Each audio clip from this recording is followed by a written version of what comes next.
بسم اللہ الرحمن الرحیم۔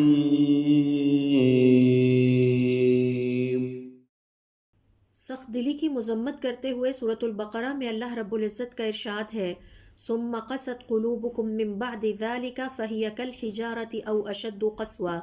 پھر اس کے بعد تمہارے دل سخت ہو گئے اور پتھر کی مانند ہو گئے یا اس سے بھی سخت۔ یہودیوں اور عیسائیوں یعنی اہل کتاب میں جو خرابیاں ظاہر ہوئیں ان میں سے ایک ان کے دلوں کا سخت ہو جانا تھا۔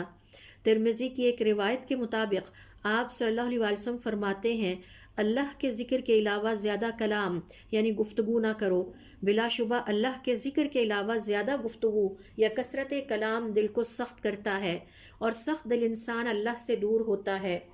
ایک اور حدیث میں آپ صلی اللہ علیہ وسلم کا ارشاد ہے 4 چیزیں بدقسمتی ہیں: